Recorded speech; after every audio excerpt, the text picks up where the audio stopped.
Lecture 7, Lao Tzu and Taoism, the Way of Nature.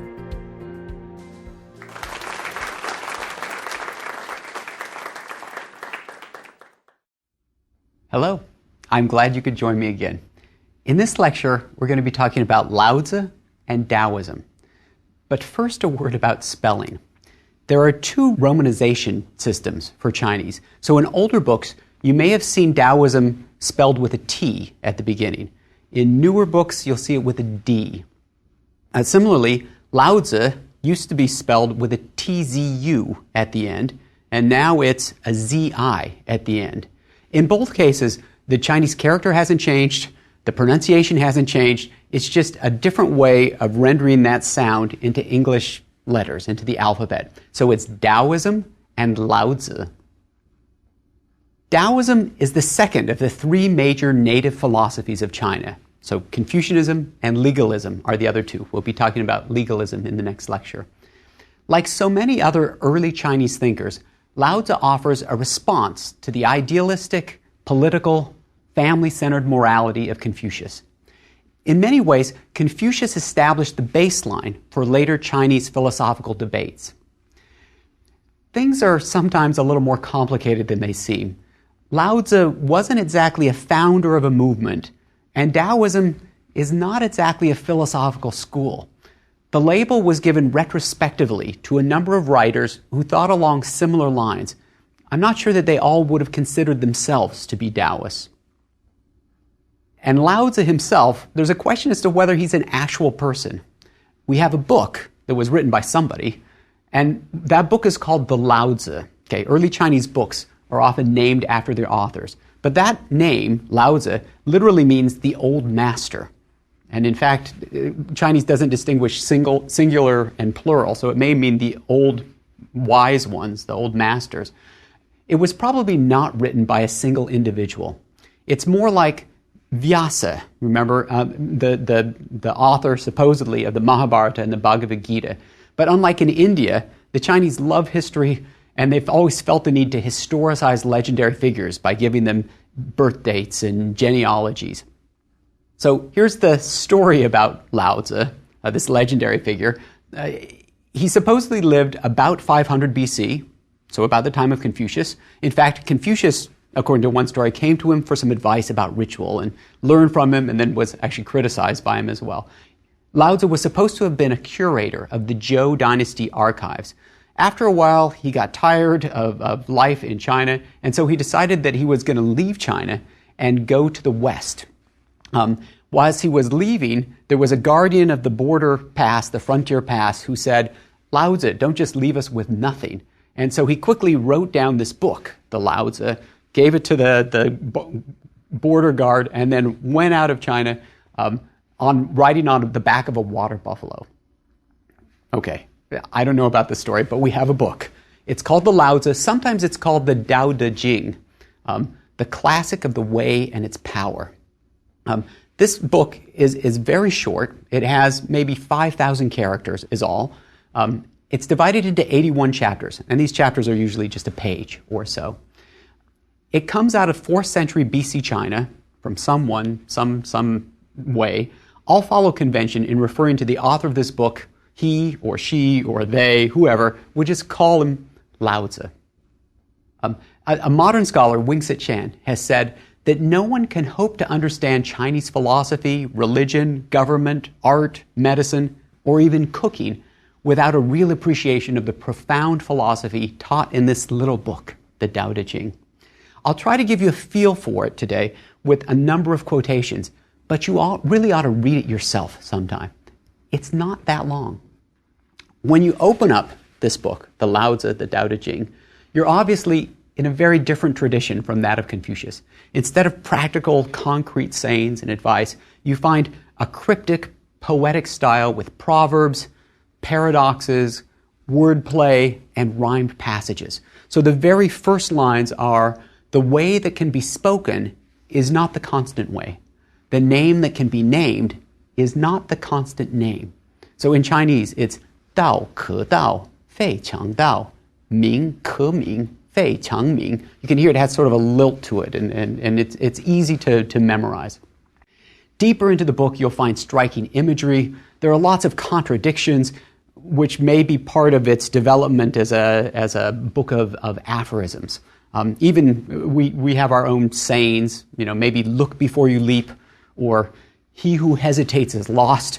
You notice that those have opposite meaning, though you might find them in the same book of Proverbs. But when you read the Tao Te Ching, it seems like it means something, even if it's not exactly clear what that is. In Chinese, there are over 350 commentaries on it, and there are almost that many translations in Western languages. So when I encourage you to read the Tao Te Ching, do so, but you should really read 2 or 3 different translations to get a flavor for how things might be interpreted differently. The translations are quite different. The book is divided into 2 parts. Chapters 1 through 37 focus on the Tao, or the way, while chapters 38 through 81 give particular attention to the. It's an inner strength, often translated as virtue or power, integrity. Tao Te Ching, the classic of the way and power. In 1973, there were 2 versions written on silk that were discovered in a tomb that was dated to 168 BC. In 1993, an even older version written on bamboo slips and dating to before 300 BC was found. There are some minor differences among these versions, but the most immediately apparent is that the order of the 2 major sections is reversed. So that is, in the 2nd century BC manuscripts, they have the power part first and the way part second. So it's the Tao Te Ching. Okay, we'll just use the standard version. The Tao Te Ching was composed during the Warring States era in China. So this is about 475 to 221. It's after Confucius's death. And like the Confucian Analects, it also offers a solution to the problems of social disorder and violence. But Lao Tzu's advice is not to return to the morality of the past, to those old sage kings. Instead, Lao Tzu argues for a return to the Tao, that is, the way. What exactly is the Tao? Which is kind of a tough question.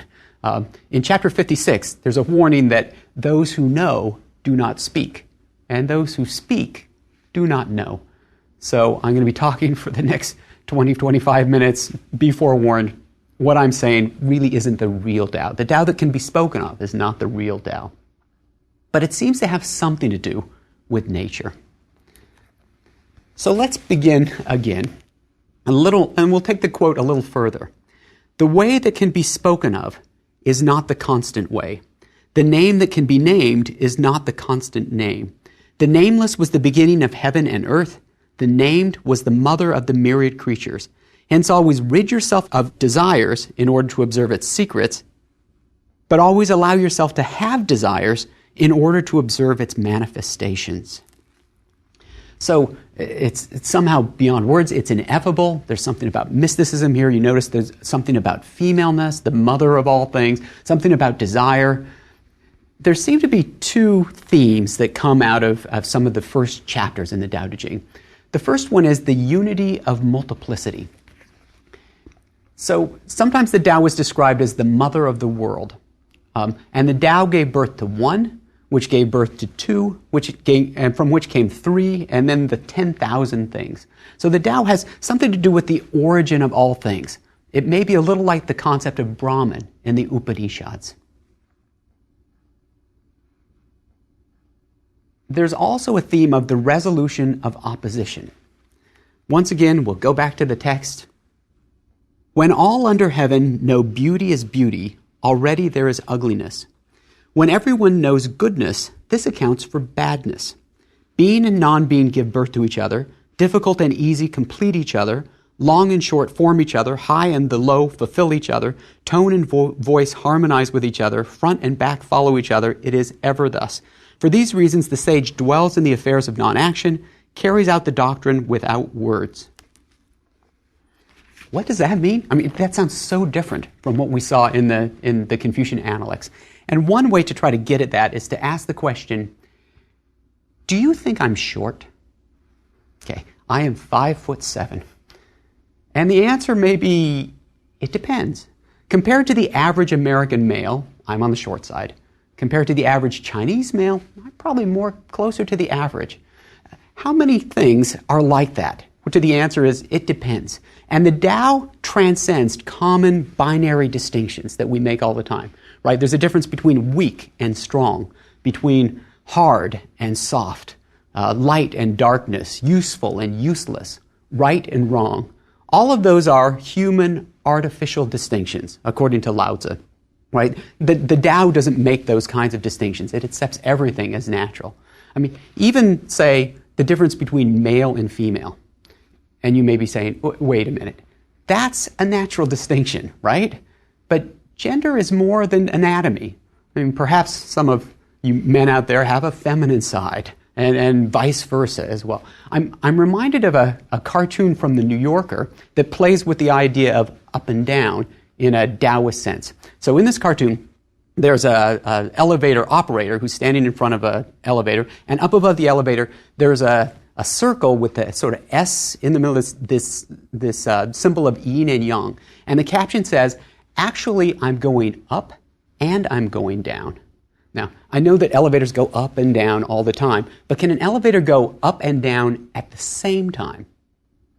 And I think the answer is yes. If you were in space, looking, say, on the moon, looking at the Earth through a telescope, and there was an elevator that was right at the South Pole, when that elevator went up with respect to the Earth, it would actually be going down with respect to the moon.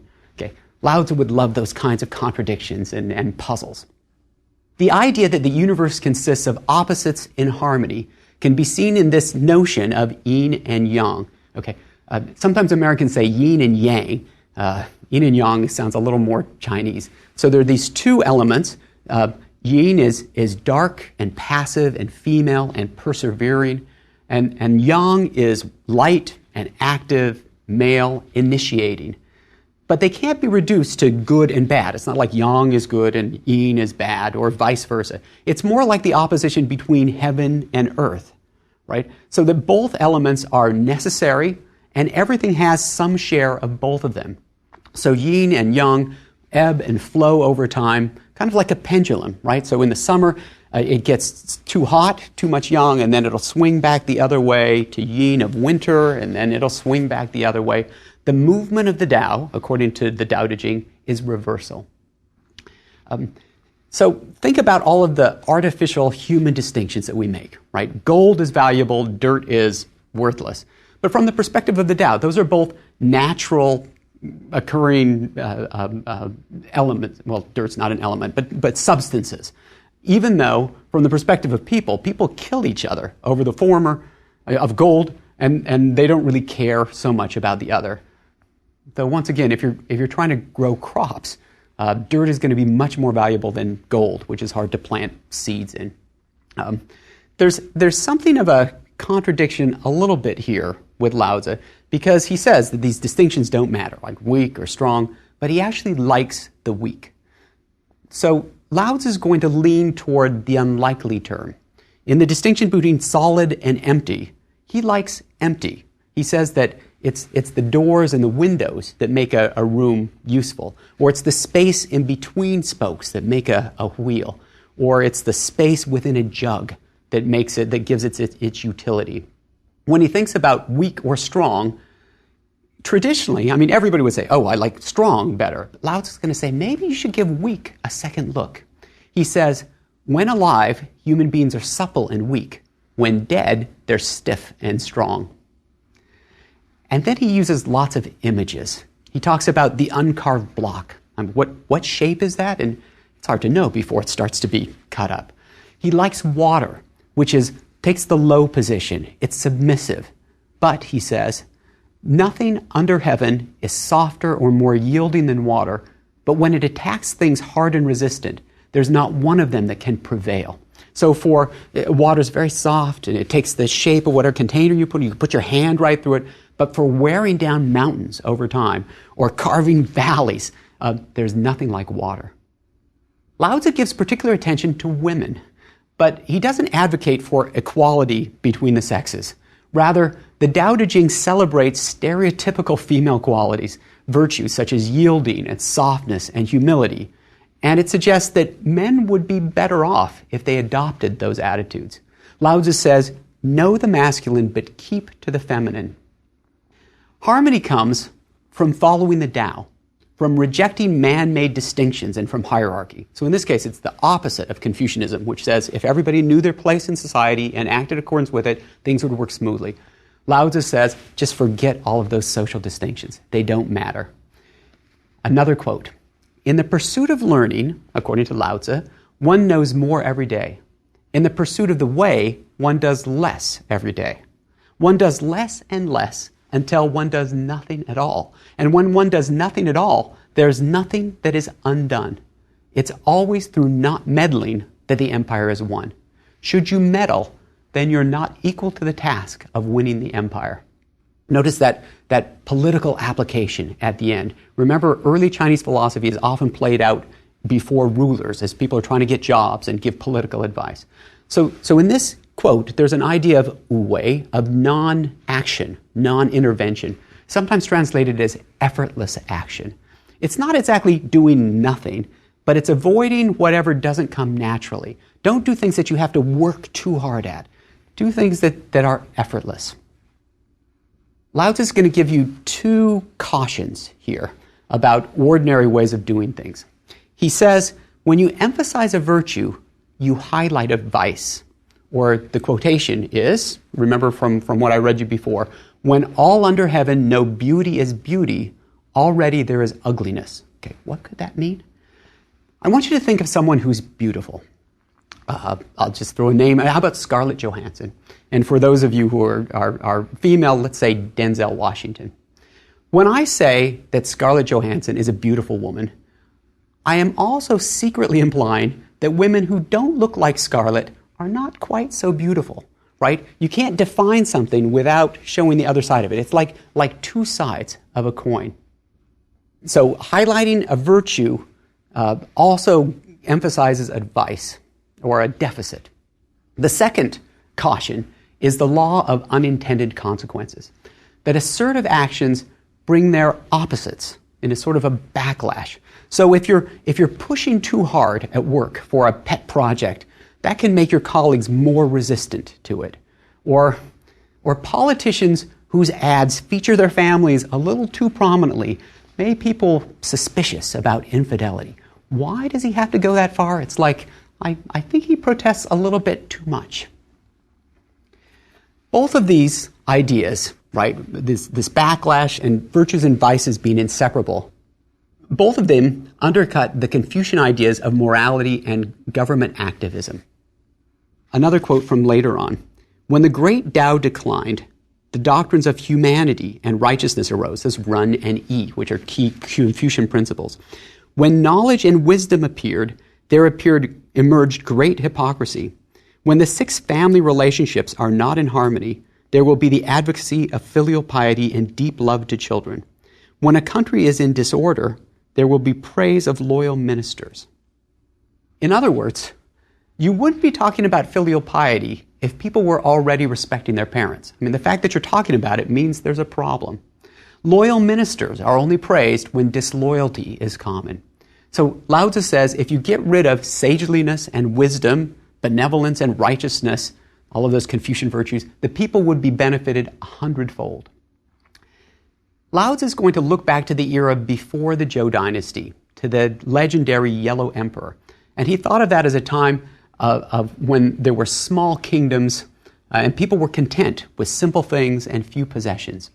Toward the end of the Tao Te Ching, he gives his own vision of what an ideal society would be like. He says, even though neighboring states are within sight of each other, even though they can hear the sounds of each other's dogs and chickens, so they're pretty close, their people will grow old and die without ever having visited one another. That's the end of the quote, but they're just perfectly content with what they have. Okay, let's try some applications here. Based on his understanding of a unified, harmonious cosmos where opposites work together, like yin and yang, Lao Tzu offers several pieces of practical advice to both rulers and individuals. He says, union with nature, right, if you take the perspective of the Tao, that will bring freedom and serenity and longevity. Simplicity and humility are preferable to power and ambition. So you should cut down on your wants. Don't try to be number one. if you try to be number one, number two and number three will all try to gang up and bring you down. He says, how about, he doesn't say, but my paraphrase is, what about being number 9? I mean, nobody would really care about you then. Let the big guys fight it out. Remember, this is a time of a lot of warfare, and you will sit on the sidelines and last a lot longer. Don't work too hard. Quit while you're ahead. Take it easy. Go with the flow. Okay. I grew up in California. This all sounds very familiar to me. You may ask, doesn't talking of simplicity and tranquility, doesn't that all bring its opposite? Remember this sort of backlash thing? If you push too hard, the opposite will come. And the answer is yes. But that's part of his point. The Tao is silent. There aren't any arguments. There's no confrontation. Remember, the way that can be spoken of is not the real way. The best teaching uses no words. Because language is one of the main ways that humans divide nature into this and that and make distinction and assign value to it. The Tao just encompasses everything, non-judgmentally.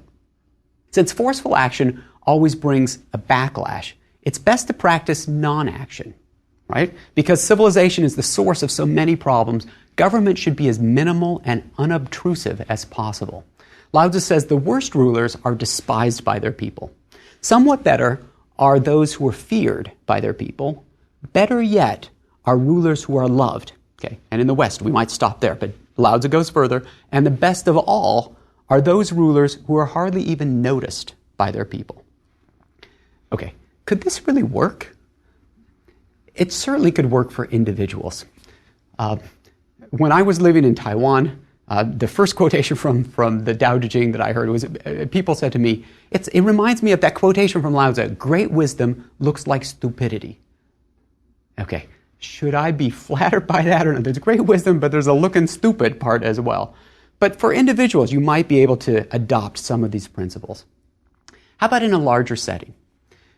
And I sometimes ask my classes, if we were a Taoist class, how would we do things differently? And they come up with some ideas. We could sit in a circle, right? So there wouldn't be like one person in charge so much. Preferably, we'd go outside. That would be good, in accordance with the Tao. No attendance policy, not on a strict schedule. We wouldn't have to get through the syllabus. We could spend time on what we were interested in. There certainly wouldn't be any tests and no grades, because grades are, after all, an artificial distinction. Okay, they're not arbitrary. I try to be very fair. But when I think about what my ideal student is, it would be somebody who comes to me years later and says, Professor Hardy, your class changed my life. Okay, how do I know at the end of a semester who's going to fall into that category? I certainly don't. But so no grades, no tests, not a strict schedule. Would you study in a class like that? Okay, maybe not, but maybe yes as well. Taoism isn't necessarily a philosophy for lazy people. I mean, Taoists can work very hard, but at things that come naturally to them. Okay, I really like my job. I enjoy reading and preparing lectures and teaching. It's actually not work. It just comes sort of naturally, even though I put a lot of time into it. Actually, think about this teaching company course. No grades, no tests. Will you keep listening? Will you apply? Well, sure, if it catches your attention. You might find yourself deeply engaged in this. What about for nations? Could there be like a Taoist country? President Ronald Reagan actually quoted from the Tao Te Ching in his 1988 State of the Union address. He said, and as an ancient Chinese philosopher, Lao Tzu said, govern a great nation as you would cook a small fish.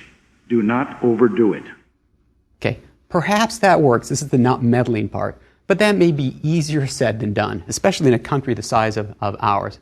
I'm not sure that Lao Tzu would have been thrilled with the lifestyles or the governments of our modern world.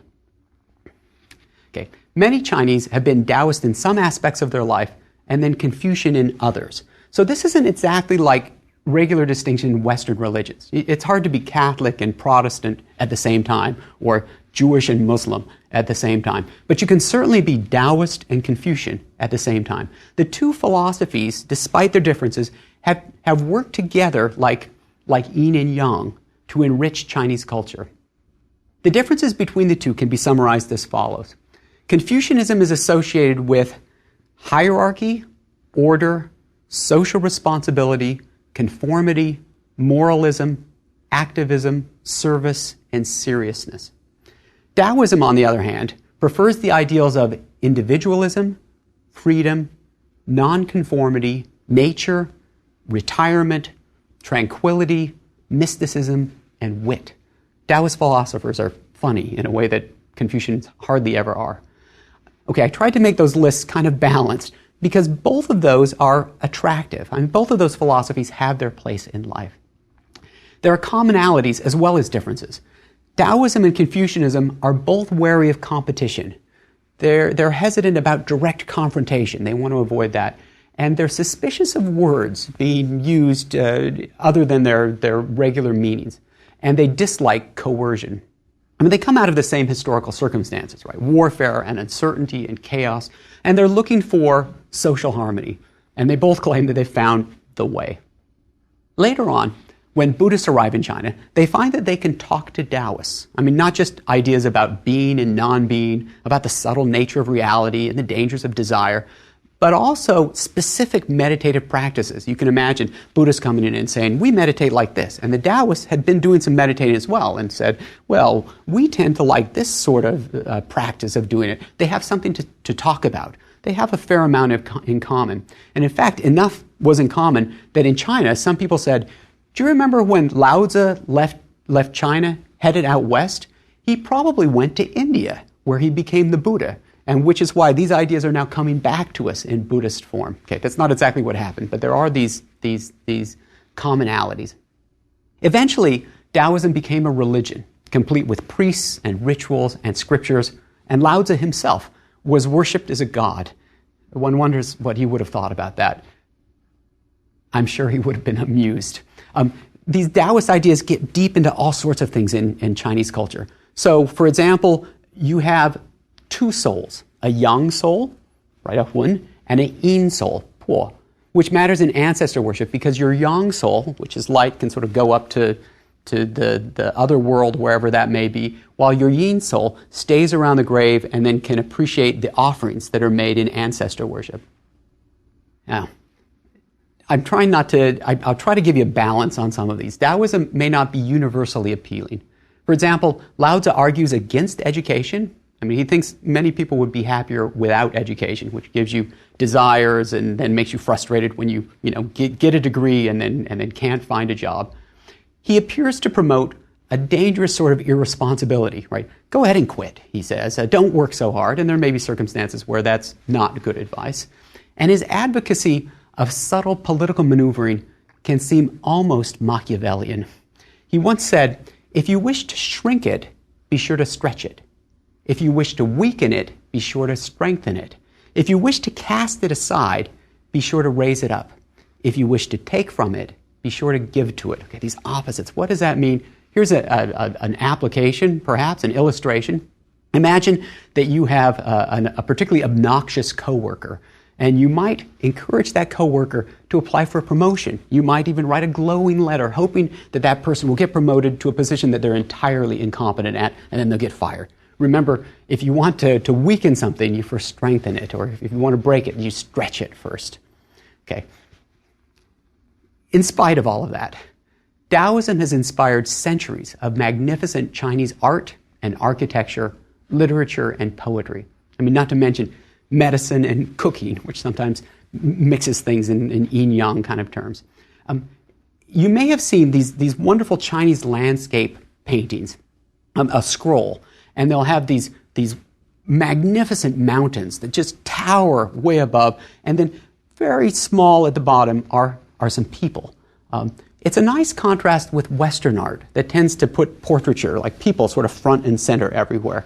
But if you think about it, how important in the big scheme of things are human beings really? I mean, from the perspective of the Tao, are human beings all that much more important than, say, microbes, bacteria?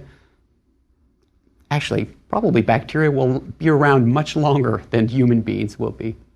Okay, one final quotation to end up. When the way is expressed verbally, we say such things as, how bland and tasteless it is. We look for it, but there's not enough to be seen. We listen for it, but there's not enough to be heard. Yet when put to use, it is inexhaustible. Lao Tzu's Tao Te Ching is like that. The book is inexhaustible. It's so clever, so mind-bending, so profound, so confusing. You can read it over and over again and always learn something new, which is what makes the Tao Te Ching a classic and what makes Lao Tzu one of the great minds of the Eastern intellectual tradition. Thanks.